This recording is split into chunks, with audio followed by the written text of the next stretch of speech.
I don't care about I don't want number one spots. It's just like, 4 or 5 weeks ago, there was another guy that was in the number one spot according to the entire world. And then next week, 2 weeks from now, when somebody else does it, all these discussions about, like I said, number ones and classics, and I don't care. I just want to make good music, and I just want you to enjoy it. And as long as we have that relationship for the duration of this career, I'm good. And maybe that's why people say I'm there, because I disconnect from it. My uncle always told me something early in my life which stuck with me, which is that while you're on the journey, you have to disconnect from the end goal.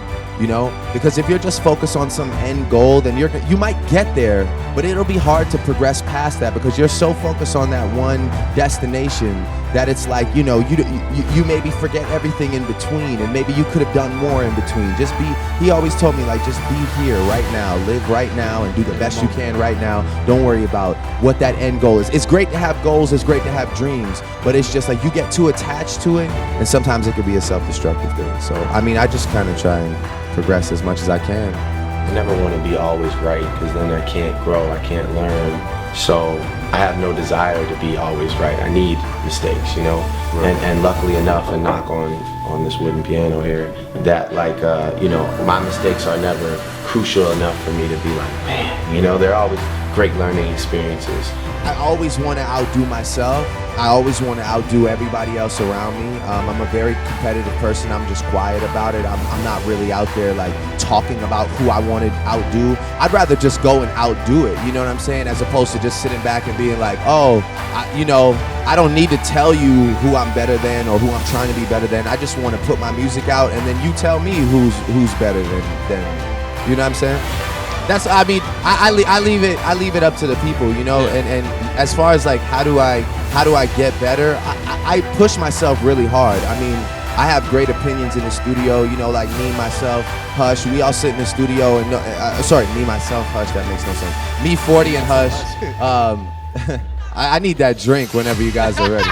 So yeah, we all sit in the studio and try not to sacrifice any bar. I'll sit there on the last 2 lines of a verse for 3-4 days if I need to, just to figure out how to end it. I want it to be cohesive. I always want the beginning of a verse to be strong. I always want the end to be strong.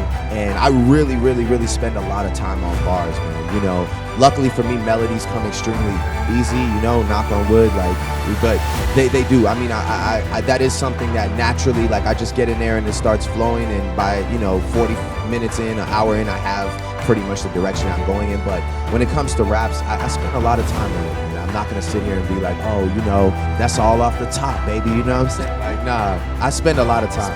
I made a commitment very early on to just be myself, and what really bothers me the most is the fact that, sometimes I feel like I don't get enough credit, or I'm not making a big enough impact because I'm not enough of a loose cannon, in situations like this where we're doing a one-on-one interview, or, that people just want me to go off more and lose my composure, and then that way, I guess maybe I would be cooler, make more headlines or be more iconic, but that's not me, I'm a naturally poised individual.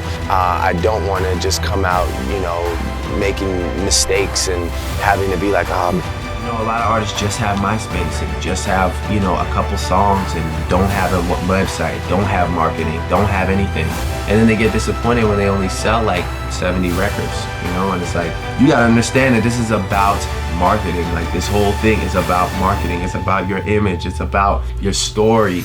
You gotta be appealing to people. And if you're gonna release a record in Canada, you have to do something that nobody else has done, or else there's no point. That's how I see it.